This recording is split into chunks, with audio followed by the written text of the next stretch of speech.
1857 British औपनिवेशक सत्ता का एक क्रूर, शातिर और दमनकारी चेहरा, ईस्ट इंडिया कंपनी। कंपनी ने सिपाहियों को एक नई किस्म की इनफील्ड राइफल दी। इसमें गोली भरने के लिए कारतूस को दांतों से काटकर खोलना पड़ता था। ऐसा करना हिंदू और मुस्लिम सिपाहियों की धार्मिक भावनाओं के विरुद्ध था, क्योंकि कारतूसें चर्बी से बनी हुई थी। और इन्हीं परिस्थितियों में अंग्रेजों के खिलाफ ऐतिहासिक विद्रोह का शंखनाद करने वाले प्रथम नायक थे मंगल पांडे।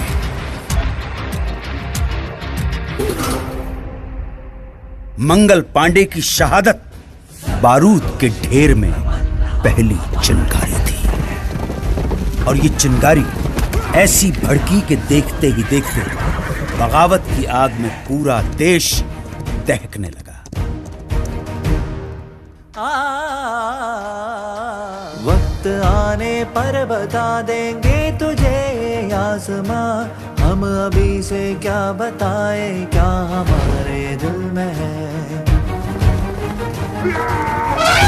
तूफानों की टोली और नसों में इनकलाब, होश दुश्मन के उड़ा देंगे हमें रोको ना। दूर रह पाए जो हमसे तुम कहाँ मंजिल में है, सरफरोशी की तमन्ना अब हमारे। हम तो घर से ही थे निकले बांध कर सर पे कफन, जहाँ हथेली पर ये लो बढ़ चले हैं एक ऐ शहीदे मुल्क व मिल्लत, मैं तेरे ऊपर निसार। अब तेरी हिम्मत का चर्चा खैर की महफिल में है, सरफरोशी की तमन्ना अब हमारे दिल में है। देखना है और कितना बाजुए कातिल में है, हाथ जिनमें हो जुनू कटते नहीं तलवार से, सर जो उठ जाते हैं वो झुकते नहीं ललकार से।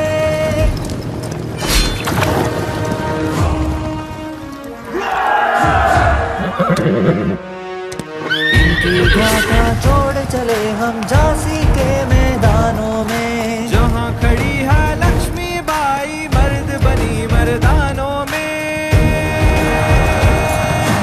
उसने ले हर बोलो के मुँह हमने सुनी कहानी की, खूब लड़ी मर्दानी वो तो झांसी वाली रानी थी। पहली है हथियार दुश्मन ताकने में भाव कर, और हम तैयार है सीना लिए अपना इधर। खून से खेलेंगे होली अगर वतन मुश्किल में है, सरफरोशी की तमन्ना अब हमारे दिल में है। আমার সোনার বাংলা, আমি তোমায় ভালোবাসি, চিরদিন তোমার আকাশ তোমার বাতাস আমার প্রাণে, তোমায় আমার প্রাণে বাজায় বাঁশি সোনার বাংলা, আমি তোমায় ভালোবাসি।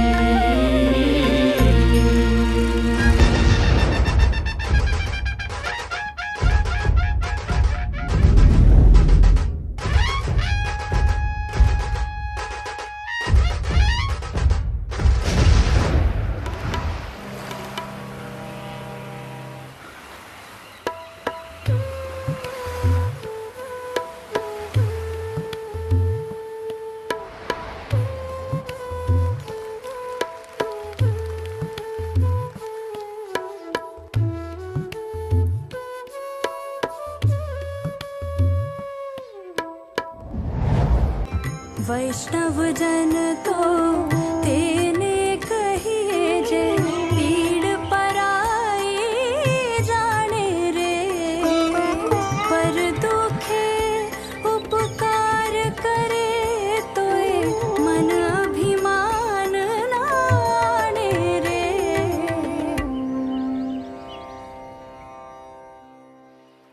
1919 की बैसाखी। इस दिन कुछ ऐसा हुआ जिससे पूरे देश की आत्मा सिहर उठी। खींच कर लाई है सबको कत्ल होने की उम्मीद, आशिकों का आज जमघट कूचा कातिल में है। स्वतंत्रता संघर्ष को अब अगले मुकाम तक ले जाने के लिए महात्मा गांधी ने अहिंसक असहयोग आंदोलन की घोषणा की। इसका उद्देश्य स्वशासन की स्थापना और स्वराज्य की प्राप्ति थी। जनता ने इस घोषणा को हाथों हाथ लिया। लोगों ने सरकारी नौकरियों का, अंग्रेजी स्कूल कॉलेजों का, विदेशी कपड़ों और सामानों का बहिष्कार करना शुरू कर दिया और जनता स्वदेशी वस्तुओं का इस्तेमाल करने लगी। आंदोलन अपने उफान पर था। तभी गोरखपुर के चौरी चौरा में एक जुलूस के दौरान प्रदर्शनकारियों और पुलिस के बीच हिंसक मुठभेड़ हुई। इसमें 3 प्रदर्शनकारियों और 22 पुलिसकर्मियों की जानें चली गईं। अपने चरम की ओर बढ़ रही थी।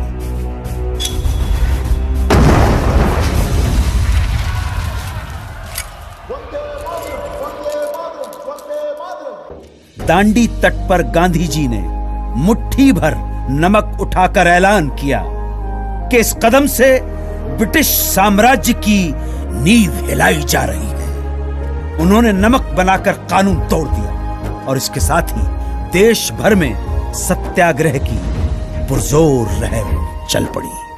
खुदाई खिदमतगार अब्दुल गफ्फार खान के नेतृत्व में 50,000 अमन सुकून के साथ सत्याग्रहियों का समूह। किस्सा ख्वानी बाजार में पुलिस ने इस समूह पर खुलेआम गोली चला दी।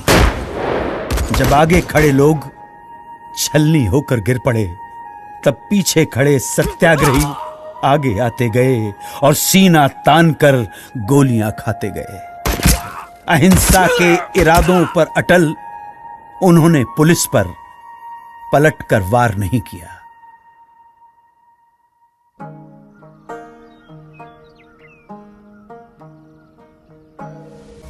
मन समर्पित, तन समर्पित और ये जीवन समर्पित, चाहता हूं देश की धरती तुझे कुछ और भी दूं।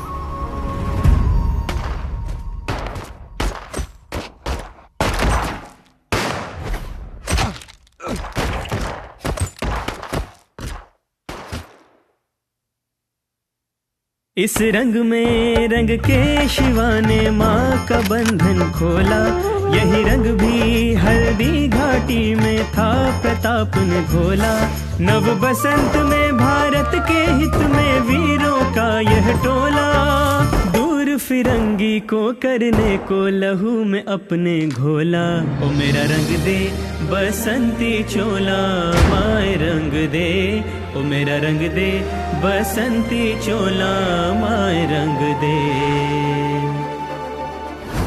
इंकलाब जिंदाबाद, इंकलाब जिंदाबाद, इंकलाब जिंदाबाद, इंकलाब जिंदाबाद,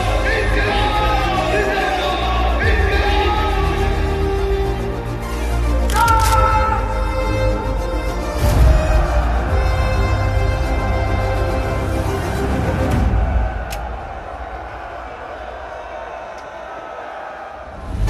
अब आजादी की लड़ाई को अंजाम तक पहुंचाने के लिए महात्मा गांधी ने भारत छोड़ो आंदोलन की घोषणा की।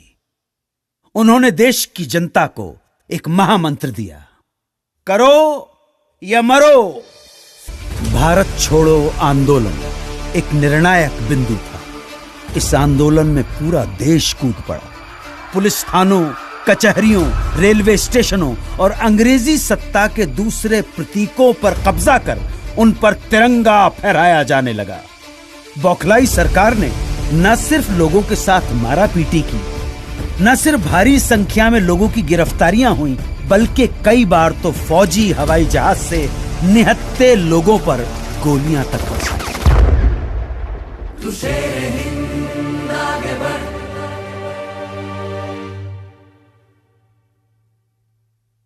मरने से तू कभी न डर।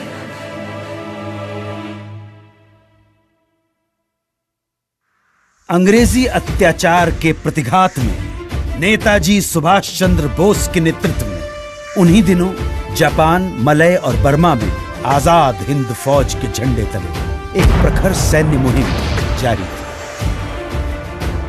कदम कदम बढ़ाए जा, खुशी के गीत गाए जा, ये जिंदगी है कौम की, कौम में तू शेर हिंद आगे बढ़।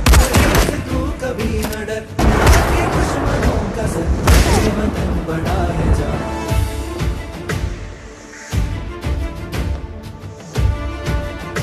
द्वितीय विश्व युद्ध में जापान की हार के बाद आजाद हिंद फौज का विघटन हो गया और इसके साथ ही ये सपना यहीं अधूरा रह गया। At the stroke of the midnight hour, when the world sleeps, India will awake to life and freedom.